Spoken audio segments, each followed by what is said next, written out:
Thank you. The Biden administration brought us back from a devastating pandemic and the Trump economic crisis by investing in American workers, American manufacturing, and American infrastructure.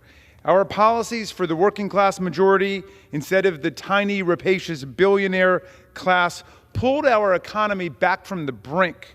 Today, our nation's economic strength is, quote, the envy of the world, as The Economist magazine put it, with an unemployment rate of 4.2%, wages rising across America, and the gross domestic product growing at a robust 3.1%. Moreover, the murder rate is way down in America.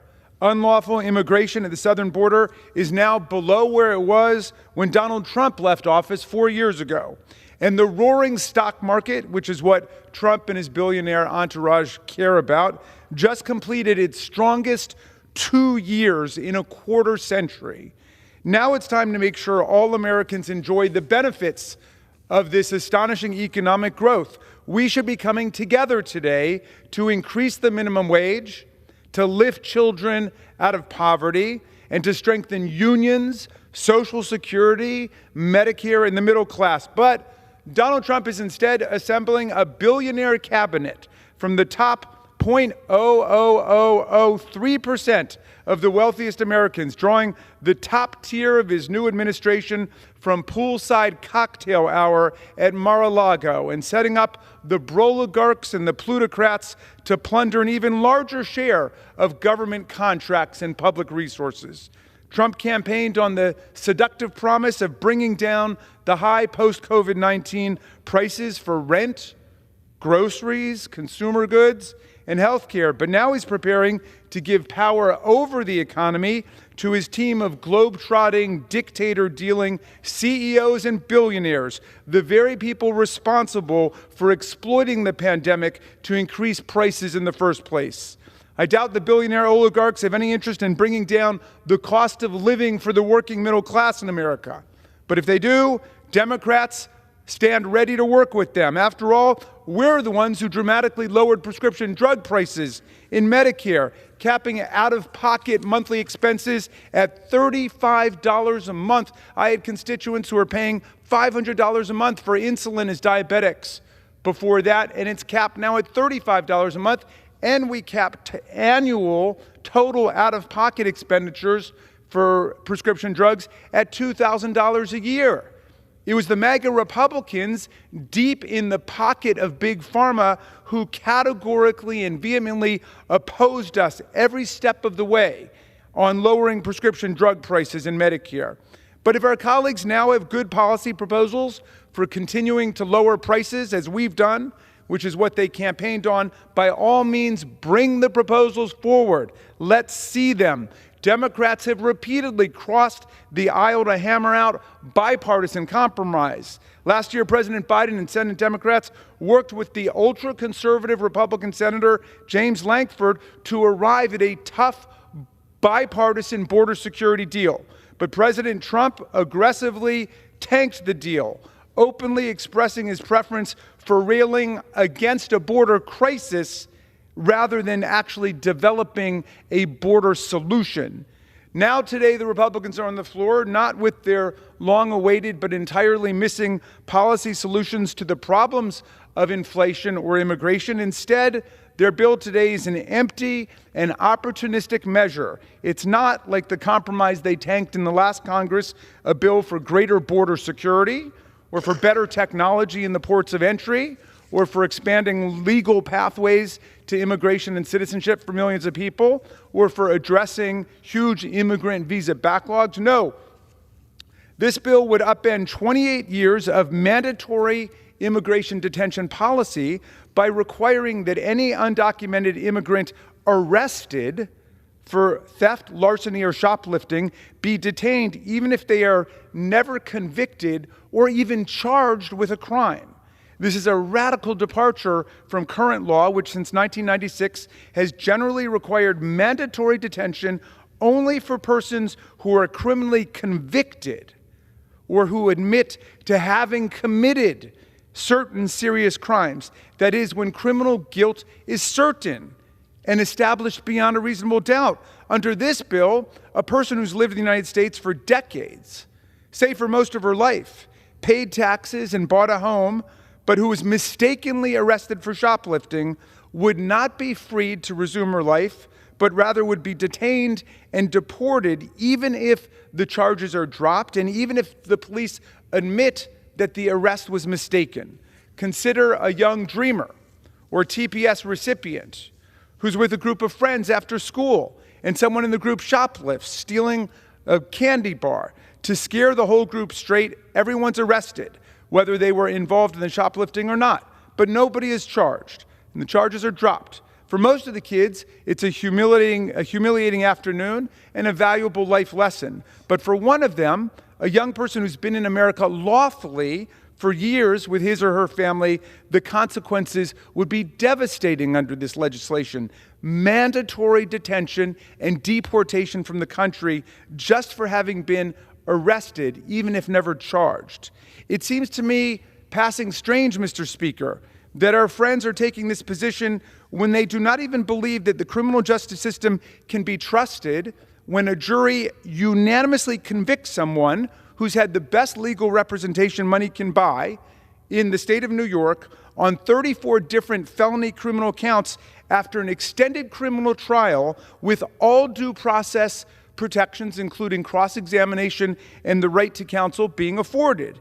If the criminal justice process cannot be trusted to identify a truly guilty person, even when that person has been arrested, charged, indicted, prosecuted, represented at every stage, given an opportunity to cross-examine all witnesses and to testify personally, and then is unanimously convicted by a jury of his peers beyond a reasonable doubt, how can the criminal justice process be trusted to identify a truly guilty person just with an arrest and no indictment, no prosecution, no cross-examination, no neutral adjudication by an impartial judge, no fact-finding, and no criminal conviction by a 12-person jury beyond a reasonable doubt? Mandatory detention has always been reserved for people who are convicted of crimes and actually commit crimes. Expanding the detention requirement to include every person who's merely been accused of or arrested for, even if not charged for, shoplifting, for example, collapses the distinction between actual conviction on serious offenses versus simply being charged with or arrested for something very minor, even if the charges don't even lead anywhere. Congress has never even appropriated sufficient resources to detain all non-citizens who do fall under the currently serious mandatory detention categories. Even President Trump, during his first term, never tried to detain all migrants theoretically subject to mandatory detention. So this extremely elastic new provision adds nothing to the equation other than more empty rhetoric and greater bureaucratic bloat. The bill also seeks to give state governments authority and control over the federal immigration system by trespassing on the Article 2 executive power in a way that 8 out of 9 justices on the Supreme Court completely repudiated 2 years ago as a blatant violation of the separation of powers. The bill seeks to give state attorneys general precisely what the Supreme Court has denied: constitutional standing to sue the federal government in court for perceived violations of sections of the Immigration and Nationality Act, so states can block federal immigration policies, capsizing the Supremacy Clause and expanding judicial power to encroach upon executive discretion under Article 2. In June of 2023, the Supreme Court in United States versus Texas emphatically rejected the alleged standing of states to sue the federal government to alter the government's immigration arrest policies. This bill attempts a legislative bypass of this constitutional decision in U.S. versus Texas, written by Justice Kavanaugh and joined by 8 of 9 justices on the court. In rejecting the state standing argument, the court observed, among other things, that lawsuits alleging insufficient arrests or prosecution run against the executive branch's exclusive Article 2 authority to enforce immigration law. which includes the discretion to determine enforcement priorities in the face of a chronic lack of resources and shifting public safety, public welfare, and foreign policy needs and priorities. If this bill were to become law, both provisions would have the perverse effect of undermining the federal government's efforts to prioritize the detention and the deportation of the truly most dangerous convicted felons. With the vastly expanded new statutory scope and new authority for states to get legal standing on steroids, the government can be sued by a state for not detaining everyone charged with or even arrested for the pettiest of crimes like shoplifting. This bill tries to give states standing to sue for harms as small as $100, dramatically shifting power from the executive branch to the courts and the federal government to the states, both in ways considered completely dubious by the Supreme Court. Like many of the immigration-related bills the GOP is now advancing, this one seems to follow a simple strategy.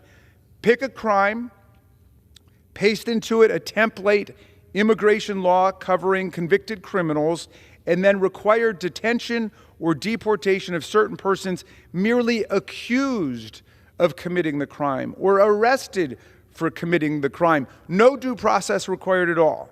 This allows us to get up and demonize immigrants without doing anything to fix the immigration system, and to act tough without actually making America safer or solving any of the problems within the immigration laws. We should be working together on comprehensive, meaningful reform. My colleague from California invites us to believe that the only crimes committed by undocumented aliens are those who entered during the Biden administration. Well, in fact, if you look at it, hundreds of thousands, 500,000, across the U.S.-Mexico border in the first Trump administration, and over 1.1 million people who crossed during the first 4 years of his administration were eventually released from custody.